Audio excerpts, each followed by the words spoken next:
What's up, guys? Hope you're doing fine. So I just wanted to make a quick video about a discovery I made. I found this switch mainboard. It's an HAC-CPU-20 board, unpatched. It wouldn't boot up. It had just a black screen. HAC-CPU was working. So I thought maybe the original NAND chip was bricked or whatever.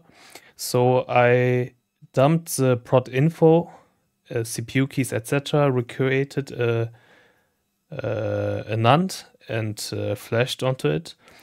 And afterwards, I'm sorry, and the newly created NAND I flashed onto a new eMMC chip, just to make sure. And the console would boot up.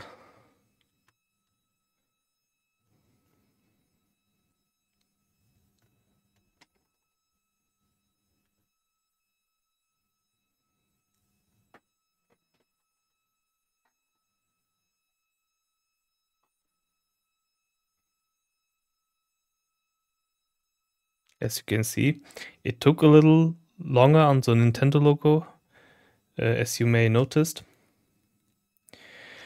I set it up and noticed that I had no Wi-Fi.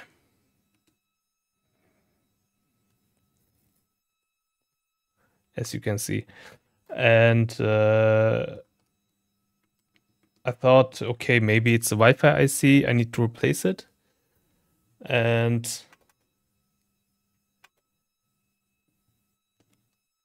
afterwards, just need to turn off this console. So afterwards, I removed this shield and I noticed that the Wi-Fi IC is missing.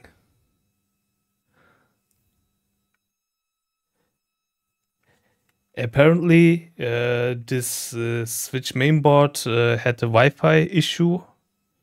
I didn't fix it for whatever reason.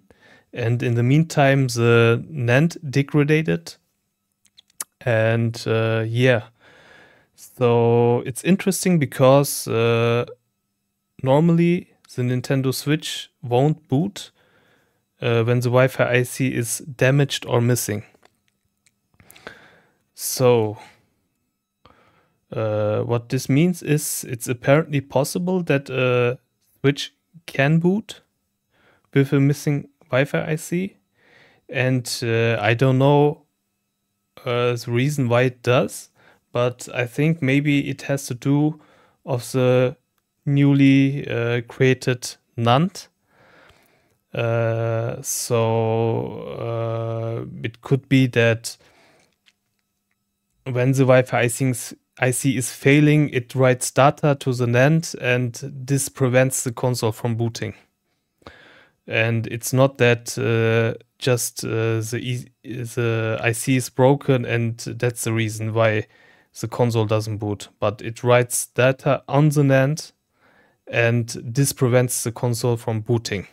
I'm not sure.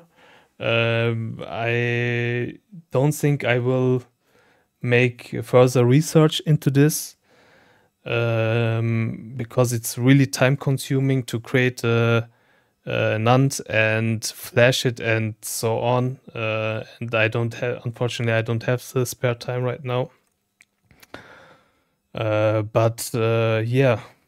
it's what it is. And maybe a few information to the console. The console was on the last installed firmware was something between 12.0 and 13.2. Yeah, this is the firmware I recreated and flashed onto the new eMMC. And yeah, maybe it's interesting to some of you guys, and maybe you want to do more research into this. This could be handy on some boards where no matter what you do, the switch still stuck in the Joy-Con logo. So I have a mainboard here, I think. Yeah, I have a mainboard here where I replaced almost all of the stuff around the Wi-Fi IC, the Wi-Fi IC itself, the connection to the APU, and also recreated a NAND, which wasn't necessary because you can check on Android if Wi-Fi is working or not. Then you don't need to recreate the NAND. But the Switch wouldn't boot. It would still stuck on the Nintendo on the Joy-Con logo, and maybe by creating. No, I'm sorry, I have to correct myself. I replaced all of the stuff and the Wi-Fi IC, and I didn't recreate a new NAND. So maybe in those cases where you get stuck on the Joy-Con logo and you have replaced everything and so on, maybe you can boot up the console by just creating a new NAND. And after that, maybe it's possible to update the console via Daybreak.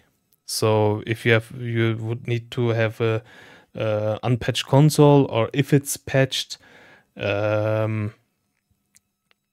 you would need to install a Picofly or whatever and update it via Daybreak. And this way you could maybe bypass the Joy-Con logo and quote unquote rescue the mainboard. So as I said, I don't know what causes the bypass of the Joy-Con logo. As you could see on the beginning of the video, it was a bit slower on the Nintendo logo, but in the end it booted up fine. So yeah, that's it. Hope this information helps some of you guys, and have a great day.